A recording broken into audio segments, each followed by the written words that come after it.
From day one, babies are born learning. Their brains are growing and developing at an amazing rate, and the first 5 years faster than any other time in life. And how a child's brain develops in these early years will have a huge and lasting impact on their future. At birth, a baby brain is only a quarter of the size of an adult brain, but will double in size during the first year. By age 3, it will grow to almost 80% of adult size, and 90% by the time a child starts kindergarten. And while the brain is growing in size, it's also forming billions of connections. These connections between brain cells are what really make the brain work. And as the child grows and develops, the brain cells connect with each other in more.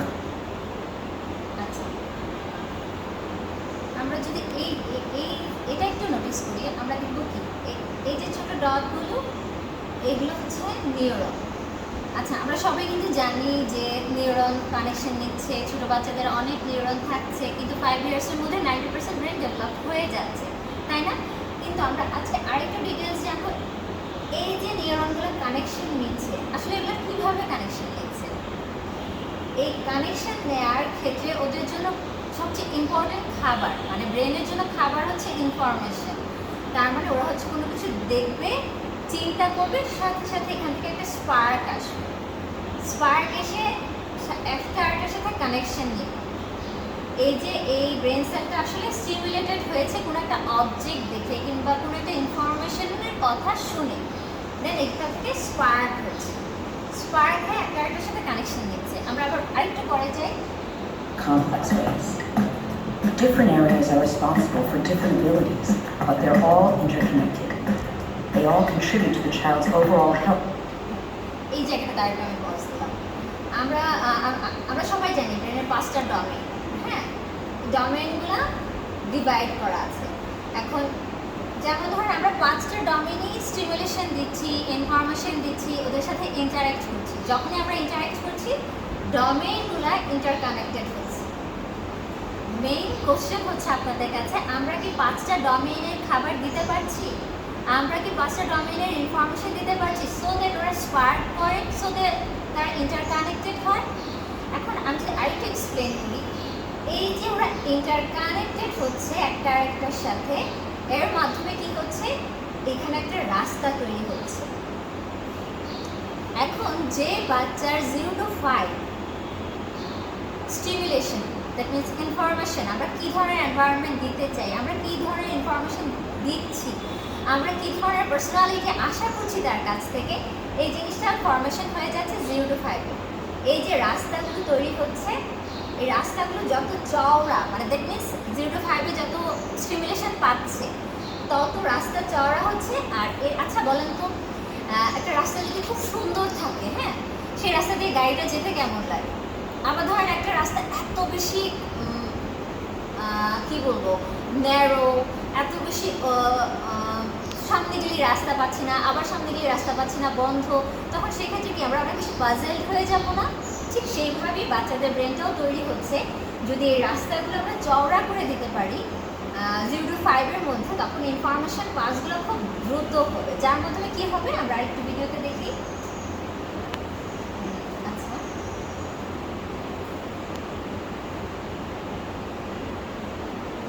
Health and well-being.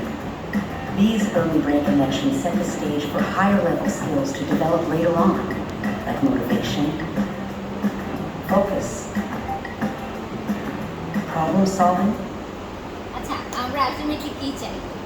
যে আমাদের বাচ্চারা motivated থাকুক, focus থাকুক, problem solve করতে পারুক, নিজেদের লাইফের প্রবলেমগুলো, তাদের ইমোশনকে রেগুলেট করতে পারুক, তাই না? আমরা এই জিনিসগুলো একটু চাই।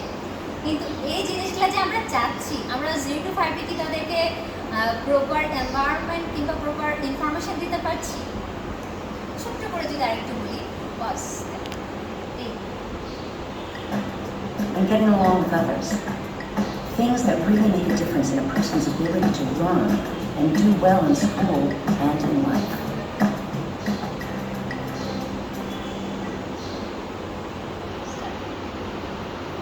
আচ্ছা, এই যে একটু আগে যে ভিডিওটা আমরা দেখছিলাম, ওইটা থেকে জাস্ট আমি একটা পিকচার ক্লিক করেছি।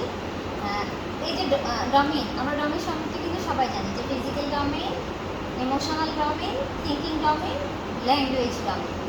এই যে দেখতে পাচ্ছি তো নিউরনগুলো, আমি তো আগে রাস্তার কথা বলেছিলাম, এই যে ইনফরমেশন যখন একটার সাথে খুব সুন্দর করে পাস করবে তখন রাস্তাটা সুন্দর হবে। আমরা এই ডোমেইনটাকে নিজেদের মাথায় রাখার চেষ্টা করবো সবসময়। তারপর হচ্ছে এই যে এটা হচ্ছে আমি ব্রেনটাকে যদি একটু অন্যভাবে চিন্তা করি যে কত আর্লি স্টেজ থেকে আমরা ইন্টারভেন করতে পারি। যখন আমরা এই যে দেখব touch, test, vision, hearing, smell, speech, তার মানে আমাদের ব্রেনের ফার্স্ট খাবারই হচ্ছে বাচ্চাদেরকে আমাদের টাচ স্টিমুলেশন দেয়া, হিয়ারিং স্টিমুলেশন দেয়া, অ্যাটেনশন স্টিমুলেশন দেয়া, তারপরে হচ্ছে ভিশন। বাট এই স্টিমুলেশন আমরা দেয়া মানে ব্রেনের কোথায় গিয়ে নক করছে এটা আমরা দেখতে পাচ্ছি। আমি আপনাদেরকে দুইভাবে ব্রেনটা দেখালাম, প্রথমে হচ্ছে ডোমেইন ভিত্তিক, দ্বিতীয়টা হচ্ছে সেন্সরি স্টিমুলেশন ভিত্তিক। নেক্সট আমরা চলে যাই। আচ্ছা, এটা একই জিনিস, আমরা ব্রেনটাকে বিভিন্নভাবে নিজেরাই স্টাডি করার চেষ্টা করব। তাহলে আমরা যখন আমাদের আন্ডারস্ট্যান্ডিং ক্লিয়ার হবে যে ব্রেনটা আসলে কীভাবে খাবার পায়, কীভাবে তাদের স্টিমুলেশন হয়, কীভাবে তারা চিন্তা করতে শিখে, কীভাবে তারা ইন্টারকানেক্টেড হয়, আমাদের ব্রেনে যখন এই ইনফরমেশনগুলো থাকবে তখনই কিন্তু আমরা বাচ্চাদের সাথে ইন্টারেক্ট করতে পারবো, তাদের সাথে আমরা কমিউনিকেট করতে পারবো। দেন আমরা কমিউনিকেশন নিয়ে যেহেতু কথা বললাম, ডিরেক্ট চলে আসে পার্সোনালিটিতে। আচ্ছা, আমার কাছে মনে হয় আমরা সবাই জানি যে 0 to 5-এ কিন্তু আমাদের পার্সোনালিটি ডেভেলপ হয়ে যায়। আমি তাপসী, আমি কিন্তু অনেক পড়াশোনা করছিলাম, তারপর আমি কোনোভাবে কনক্লুশনে আসতে পারছিলাম না যে আসলে পার্সোনালিটিটা কীভাবে ডেভেলপ হয়। বাট এখন আমার আলহামদুলিল্লাহ একটা আন্ডারস্ট্যান্ডিং হয়েছে যে পার্সোনালিটি মানে আসলে কী। আমরা যদি একটু নিচে যাই, আচ্ছা, প্রথম গল্পই আমাদের চলে এসেছে আয়মান ও তার খেলার সাথীরা। এইখানে আচ্ছা, আমরা কি জানি যে সায়েন্সের হার্ট হচ্ছে অবজার্ভ করা, মানে হচ্ছে আমরা কোনো জিনিস অবজার্ভ করবো খুব মাইন্ডফুল ওয়েতে, কিন্তু এই অবজার্ভ করা, মাইন্ডফুল ওয়ে প্র্যাকটিস করা, এটা হচ্ছে আমাদেরকে ট্রেনিং দিতে হবে। এই যে আমরা একটু আগে পার্সোনালিটি নিয়ে কথা বললাম, আচ্ছা, আমরা যদি চাই আমার বাচ্চা হচ্ছে অবজার্ভার হবে, মানে সে কোনো কিছু যদি দেখে খুব ভালো করে এটা নিয়ে চিন্তা করবে। আমাদের কোরআনেই কিন্তু আছে যে তারা কি চিন্তা করে না, কিংবা আমাদেরকে বারবার করে বলা হয়েছে চিন্তাশীল হতে, কিন্তু আমরা কি আমাদের বাচ্চাদের পার্সোনালিটিতে সে চিন্তাশীল হওয়ার খোরাকটা দিতে পারছি? আয়মান ও তার খেলার সাথীরা, এই গল্পে আমি কয়েকটা জিনিসকে ফোকাস করেছি। একটা হচ্ছে আমি চাই আমার বাচ্চা হাইয়েস্ট লেভেল অফ সায়েন্স শিখুক, তাহলে আমি তাকে সেখানে কী শিখিয়েছি? অবজার্ভ করা। তারপর হচ্ছে এখানে একটা ছবি আছে, আল্লাহ ক্রিয়েটেড এভরিথিং। এই ছবিটা আপনারা বাচ্চাদেরকে নিয়ে দেখতে পারেন যে দেখো আল্লাহ কত কিছু সৃষ্টি করেছে। এবং আমি ইচ্ছে করে ইমেজগুলো এমন দিয়েছি যেখানে বাচ্চা মায়ের সাথে ইচ্ছে করে এই যে গাছটা বলবে যে দেখো তো তুমি কি গাছটা আঁকতে চাও, চলো আজকে আমরা গাছটা আঁকি। আপনাদের পড়ার টুলস সেদিন শুধু এটাই থাকে এই গল্পের বই থেকে, যে আমরা আজকে আল্লাহ ক্রিয়েটেড এভরিথিংয়ের গাছ আঁকি। তো এই ছবিটা আমার অনেক প্রিয়। এই ছবিটা আমি ভেবেছিলাম একটা স্টিকার করে বড় ফরম্যাট করে আপনাদেরকে দিয়ে দিব দেয়ালে লাগানোর জন্য। তো ইনশাল্লাহ নেক্সট এডিশনে আমার ইচ্ছা আছে এটা আমি প্রোভাইড করবো। দেন এখানে একটা ছোট্ট নেচার জার্নাল কর্নার আছে, এটাও কিন্তু আমি পার্সোনালিটি ডেভেলপমেন্ট টুলস বলবো। কেন বলবো বলেন তো? কারণ এখানে আমি ইন্টেনশনালি তাকে শিখাচ্ছি যে আমরা একটা আমার কিছু পছন্দ হতে পারে, যেমন এখানে একটা পাখির বাসা, একটা পাথর, একটা গাছ, একটা পালক, একটা গাছের বাকল, একটা শেল, হ্যাঁ, অনেক কিছু আমার নেচারের পছন্দ হতে পারে যেটা কিনা আমি অবজার্ভ করে তারপর বাসায় এনেছি। সেটা রাখার জন্য যদি আমি একটা ছোট্ট কর্নার বানিয়ে দিই, সেটা কী হবে? তার জন্য একটা পার্সোনালিটির বিল্ড আপ টুলস। তারপর আমরা এই জিনিসটাও আমি দিয়েছি বইয়ের পিছনে হয়তো বা, যে কী কী সে কালেক্ট করতে পারে। এটা আপনাদের মায়েদের জন্য একটা স্টিমুলেশন টুলস। আমরা মায়েরা মাঝে মাঝে বুঝি না যে আসলে নেচার জার্নালে আমি কী রাখবো, সেক্ষেত্রে আপনারা এটা দেখতে পারেন। আমি একটা ছোটো টিপস দিয়ে দিই। ফ্লাওয়ার, আপনারা ফ্লাওয়ার সিজনে যদি 30-40 টাকা ফ্লাওয়ার কিনেন, তারপর সেই ফ্লাওয়ারটাকে একটু বইয়ের ভিতরে রেখে দেওয়ার পরে ড্রাই হয়ে যাবে, ড্রাই হওয়ার পরে কস্টেপ দিয়ে দেয়ালে সুন্দর করে লাগিয়ে রাখা যায়। তো এখানে কিছু টুলস দেওয়া আছে। এই জায়গাটাতে আমি একটু এমপ্যাথি টিচ করতে চেয়েছিলাম। আচ্ছা, এখানে আচ্ছা ওই যে সরি এখানে একটা পিকচার আছে বৃষ্টিকে নিয়ে। আপনারা এইভাবে বাচ্চাকে কোশ্চেন করতে পারেন, দেখো তো আইমান কিভাবে বৃষ্টিকে দেখে। আচ্ছা দেখো তো আইমান বৃষ্টি দেখলে কি বলে, তোমার কি বলতে ইচ্ছে করে? আমরা কিন্তু আরেকটা ইনফরমেশন জানি যে আমরা বাচ্চাদেরকে আরেকটা ক্যারেক্টারের সাথে পরিচয় করাতে পারি। আমরা বাচ্চার সাথে আরেক বাচ্চার তুলনা করতে পারবো না, কিন্তু আমরা এমন একটা রোল মডেলের সাথে তাকে পরিচয় করিয়ে দিতে পারবো যে কিনা নেচার ভালোবাসে। তাহলে সেই ক্ষেত্রে আমি জানি না আপনারা বাজারে এই ধরনের বই পেয়েছেন কিনা, কিন্তু আমার কাছে মনে হচ্ছিল এই ধরনের স্টিমুলেশন খুব বেশি দরকার। দ্যাটস ওয়াই আমি আমার এই গল্পের মধ্যে কিছু ব্রেন স্টর্মিং স্টিমুলেশন দিয়ে দিয়েছি, যেগুলো নিয়ে বাচ্চা মায়ের সাথে কথা বলতে পারবে। এই গল্পে আরেকটা পিকচার আছে, এখানে আসেনি, সেটা হচ্ছে বাচ্চাটা তার এই পিকচারটাই সরি, যে বাচ্চা তার বন্ধুদেরকে গিফট দিবে। হ্যাঁ, তা এখন আমরা বাচ্চাকে এইভাবে বুঝাতে পারি যে আইমানের বন্ধুরা তার কাছে একটা ম্যাগনিফাইং গ্লাস চেয়েছে, আইমান তাদেরকে দিয়েছে। এই জিনিসটা আমরা অ্যাপ্রিসিয়েট করতে পারি আইমানের সেই বিহেভিয়ারটাকে। তারপর গল্পের আরেকটা পার্ট আছে, আইমান তার ফুল নিয়ে আসে, সেই জিনিসটাকে আমরা অ্যাপ্রিসিয়েট করতে পারি। আমি আমার ছোটো বাচ্চাকে কালকে বলছিলাম যে তোমার যদি একটা ছোটো ভাই কিংবা বোন আসে, তুমি কি তার জন্য পাতা পাথর ফুল নিয়ে আসবা গিফট? আর গিফটটাকে আমরা আচ্ছা এখন যদি আমরা আহমাদ গল্পটা বুঝি, আমাদের একটু আগের ব্রেনের ইমেজটার কথা মনে আছে, যেখানে একটা ব্রেন ছিল, টাচ, টেস্ট, স্মেল, এই ধরনের কিছু কথা ছিল। যদি মনে না থাকে আমরা নিজেরা ওই পিকচারটাকেও ছবি প্রিন্ট করে রেখে দিতে পারি আমাদের একটা কর্নারে। আচ্ছা এখন হচ্ছে আহমাদ একটা ক্যারেক্টারের সাথে আপনাদেরকে পরিচয় করাবো। এটা হচ্ছে খুব আর্লি স্টেজ, আমরা সবাই কিন্তু জানি যে একেবারে আর্লি স্টেজে হচ্ছে black and white flash card দেখাতে হয়, কিংবা বাচ্চাদের ভিশন ডেভেলপমেন্টের জন্য কী করতে হয়, ব্ল্যাক অ্যান্ড হোয়াইট একটা এনভায়রনমেন্ট ক্রিয়েট করতে হয়, যেখানে কিনা একটা মিরর থাকতে পারে, যেখানে তার কিছু টয় থাকতে পারে, যেখানে ইচ্ছে করলে আমরা একটা সেন্সরি কর্নার তার আশেপাশেই রাখতে পারি। এই পিকচারটাকে এমনভাবে আমি ডিজাইন করার চেষ্টা করেছি যেটা কিনা মায়েদের জন্য একটা ভিজুয়াল এইড হবে, সো দ্যাট একটা মা যখন দেখবে যে আহমাদ ক্যারেক্টারে মা কী কী প্রোভাইড করার চেষ্টা করেছে, সেও টুকটাক তার আশেপাশেই থেকেই কিছু এই ধরনের টুলস কালেক্ট করতে পারে। এখানে যেমন ধরনের কিছু ফ্ল্যাশ কার্ড টানানো আছে, মা ইচ্ছে করলে হাতে ড্র করে ফ্ল্যাশ কার্ডটা টানাতে পারে। এইখানে দেখানো হয়েছে যে একটা মা তার বাচ্চাকে আদর করছে, এবং পিছনে দেখানো হচ্ছে আল্লাহ ক্রিয়েটেড এভরিথিং। এখানে ব্ল্যাক অ্যান্ড হোয়াইট কিছু ফ্ল্যাশ কার্ড আছে। এখানে একটা বই, এই বইটা কিন্তু আমি এমনভাবে ডিজাইন করেছি যেখানে কিনা বাচ্চারা যে চাঁদ, সূর্য, ফুল, গাছ, মেঘ, এই ধরনের কোনো ব্ল্যাক অ্যান্ড হোয়াইট অবজেক্ট। এখন আমরা বাচ্চারা ব্ল্যাক অ্যান্ড হোয়াইট বই নাও পেতে পারি, সেক্ষেত্রে আমরা হাতেই একটা বই বানাতে পারি বাচ্চার জন্য। এটা একটা ভিজুয়াল এইড, একটা বাচ্চা মায়ের জন্য। আমার আচ্ছা আপু, এই পিকচারটাতে আমরা কি দেখতে পাচ্ছি, যে বাচ্চাটা তার বাবা মা সবার সঙ্গে খেলা করছে। এক্ষেত্রে আপনি বলেন তো স্টিমুলেশন কি? এক্ষেত্রে একটা মা বুঝবে যে আমাকে মাঝে মাঝে একটু বাইরে যেতে হবে। এখন এটা ধরেন খুব দূরে কোনো পার্কে যেতে পারলো না, তার আশেপাশে বুদ্ধি করে একটা জায়গা সে চিন্তা করে নিতে পারবে।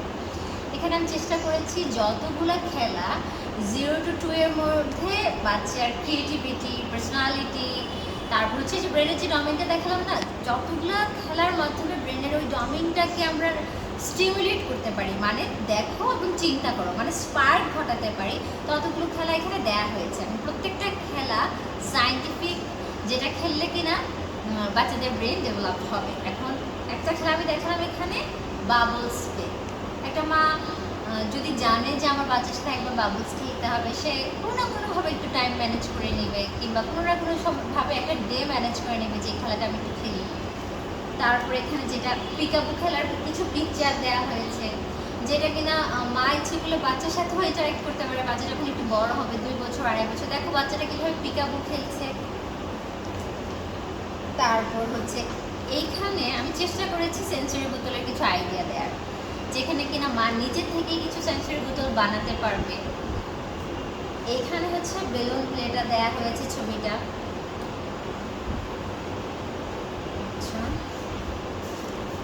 আচ্ছা সব শেষে যেটা আমি করেছি সেটা হচ্ছে বাচ্চার গ্রাজুয়ালি টেস্ট বার, মানে 5 মাস থেকেও আমরা ইচ্ছে করলে তাকে টুকটাক টেস্ট করাতে পারি। এখানে কিছু টেস্টের অপশন দেওয়া আছে, গল্পে গল্পে খুব সুন্দর করে প্রেজেন্ট করা আছে যে আহমাদ কিভাবে তার প্রথম টেস্ট নিল। এই গল্পটা কিন্তু আমরা দুইভাবে বেনিফিটেড হতে পারি। একটা হচ্ছে মা নিজে নলেজ গেইন করতে পারে। সেকেন্ড যেটা আমার কাছে খুবই পছন্দের, যেটা কিনা হচ্ছে যে কোনো মায়ের 2-3টা বাচ্চা থাকতে পারে, সেই ক্ষেত্রে বড় বাচ্চাকে যদি আমরা এটা খুব ভালো করে গল্প শোনাই, তাহলে বড় বাচ্চা কিন্তু ছোটো বাচ্চাকে এই কাজগুলো করাতে পারে, কিংবা মাকে রিমাইন্ডার হিসেবে মনে করিয়ে দিতে পারে। কিংবা কারো যদি একটা বাচ্চাও থাকে, সে নিজে নলেজেবল হয়ে আশেপাশে কারোর বেবি হলে সেই জিনিসটা সে তার সাথে বলতে পারে, তাকে জানাতে পারে, কিংবা তার সাথে খেলাটা খেলতে পারে। কারণ এই ভিজুয়াল এইডের মাধ্যমে তার ব্রেনে কিন্তু চলে গেল যে পিক আপ একটা খেলা, বাবল একটা প্লে, সেন্সরি একটা স্টিমুলেশন, তার মাধ্যমে আমরা কিন্তু অনেকভাবেই বেনিফিট হচ্ছি। শুধু দুইভাবেও আমি বলবো না, কারণ বাচ্চার দাদা দাদি নানা নানি আশেপাশে যারা আছে তারাই গল্পটা কিন্তু পড়ছে, তাদের ব্রেনে কিন্তু ইনফরমেশন চলে যাচ্ছে যে আপনার বাচ্চার সাথে কী খেলতে হবে, কী বলতে হবে। তো এই জন্য আমি বলবো যে আহমাদ গল্পটাও একদিকে যেমন ব্রেনের স্টিমুলেশন হিসেবে কাজ করছে, সেকেন্ডলি গ্রাজুয়ালি কিন্তু তার পার্সোনালিটি ডেভেলপমেন্টকে সাহায্য করছে। আচ্ছা, এখানে একটা কবিতা দেয়া আছে, তাই না? এই কবিতাটা আমার খুবই পছন্দ। আমি আবার বড় ছেলেকে দেখতাম গুড্ডু মিয়া, মানে আমরা অনেক সময় অনেক নাম দিই না, তা আমি ভাবছিলাম যে এমন একটা নাম দেওয়া দরকার যেটা কিনা তার উপরে প্রভাব ফেলে। গুড থেকে ভালো থেকে গুড থেকে গুড্ডু মিয়া, মানে আমরা মজা করে ভালো বেবি এই টাইপের একটা ওর সাথে খেলা খেলতাম। কেউ যদি আমাকে এসে বলতো ও দুষ্টামি করছে, আমি তাকে চুমু দিয়ে বলতাম ও তো আমার ভালো বেবি, মানে তার প্রতি আমার ট্রাস্ট, আমি তার প্রতি আমার এই ভালোবাসাটা শো করতাম যে আমি তোমার মা, আমি তোমাকে ভালোবাসি। তো আহমাদ গল্পে এসে আমার যেটা মনে হলো যে আমরা যে আহমাদ বাবার ছেলে, আহমাদ মায়ের ছেলে, সেটা কারোর একা নয়, খুশি হয় ভাইকে কাছে পেলে। আবার আরেকটা লাইন আছে, খুশি হয় আহমাদ আপুর সাথে খেলে, তার মানে ভাই বোনের সাথে খেলে। এই জিনিসটা আমরা একটা তাকে ইনফরমেশন দিচ্ছি, ভালো ইনফরমেশন দিচ্ছি যে সে আমাদের ভালো ছেলে, সে ভাইয়ার সাথে খেলে, আপুর সাথে খেলে। এই ভাষাটাও একটা তার ল্যাঙ্গুয়েজ ডেভেলপমেন্টে সাহায্য করছে, তার ব্রেনে গুড হরমোন রিলিজ করাতে হেল্প করছে। আচ্ছা, বাকি গল্পগুলোর একটু নামটা আমরা আগে বলি। হ্যাঁ, দোয়া কবুলের গল্প, বারাকার একদিন, গ্রোথ মাইন্ডসেট, ফিক্স মাইন্ডসেট, আফানের বেড়ে ওঠা, আল্লাহ নামের সাথে পরিচয়, অনেকগুলো গল্প আছে। আজকে আমি অতগুলো গল্প নিয়ে এখন এই মুহূর্তে কথা বলতে চাচ্ছি না, কেননা আমার কাছে মনে হয় প্রত্যেকটা গল্প আমি একটা থিওরিকে বেস করে লিখেছি, যেগুলো কিনা আমার কাছে মনে হয় আমি মায়েদের সাথে ডিরেক্ট ইন্টারাক্ট করবো, থিওরিগুলোকে আরও এক্সপ্লেইন করব, কীভাবে এই থিওরিগুলো আমাদের পার্সোনাল লাইফে, শুধু গল্প না, গল্পের বাইরেও আমরা কিভাবে আরও বেশি প্র্যাকটিস করতে পারি। কারণ থিওরি মানেই হচ্ছে কিন্তু অনেক ভাস্ট, এক একটা বাচ্চা কিন্তু এক এক রকম, থিওরিকে কিন্তু এক একটাভাবে আমাদেরকে কাস্টমাইজ করে নিতে হয়। আমি তাপসী আজকে এটা লিখলাম, এটাই ইউনিভার্সাল, এটাই হতে হবে, এরকম কিছুই না। প্রত্যেকটা জিনিসের আরও অনেকগুলো উইংস থাকে, যে জিনিসগুলোকে আমাদেরকে আন্ডারস্ট্যান্ড করতে হয়। তো আমি চাইবো, ইনশাল্লাহ আমি চেষ্টা করব আপকামিং একটা সেশন নিয়ে আসতে, যেখানে কিনা আমরা ফিক্স মাইন্ডসেট, গ্রোথ মাইন্ডসেট থিওরিটা জানবো, ইমোশনের ডিফারেন্ট ভ্যালিডেশনের ওয়ে জানবো, তারপর হচ্ছে সেফ, সিন, সুদ থিওরি সম্বন্ধে আরও ডিটেলস জানবো, এবং মোস্ট ইম্পর্টেন্টলি এক্সিকিউটিভ ফাংশন সম্বন্ধে জানবো, যেখানে কিনা আমাদের কিছু টুলস থাকবে, যে টুলসের মাধ্যমে মায়েদের জন্য এক্সিকিউটিভ ফাংশন স্কিল প্র্যাকটিস করা আরও অনেক বেশি ইজি হয়ে যাবে। তো এই জিনিসগুলো ইনশাল্লাহ আমি খুব তাড়াতাড়ি আনার চেষ্টা করব। বাট যদি আমি সংক্ষেপে আবার আমার আজকের এটা ডিসকাশনটা শেষ করি, সেটা হচ্ছে আরেকটা ছোট্ট গল্প দিয়ে, যে আয়েশার দোয়া কবুলের গল্প। সেখানে আমি দোয়া কবুলের গল্পটাকে দুই ভাগে ভাগ করেছি, একটা ভাগে আছে ইমোশন আর একটা ভাগে আছে দোয়া কবুল। জাস্ট যদি ইমোশনটা নিয়ে কথা বলি, এই গল্পটার মাধ্যমে প্রত্যেকটা মা বাচ্চাকে কিছু ইমোশনের নামের সাথে পরিচয় করাতে পারবে, কিছু ছোটো ছোটো অ্যাক্টিভিটি করাতে পারবে। আমার কাছে মনে হয় যেটা কিনা শুধু বাচ্চা আর মা না, বাচ্চা আজকে আপনার কাছ থেকে লার্ন করছে, কালকে সে আরেকজনকে শিখাতে পারছে। তো এরকম অনেক কিছু আমরা ইনশাল্লাহ শিখবো।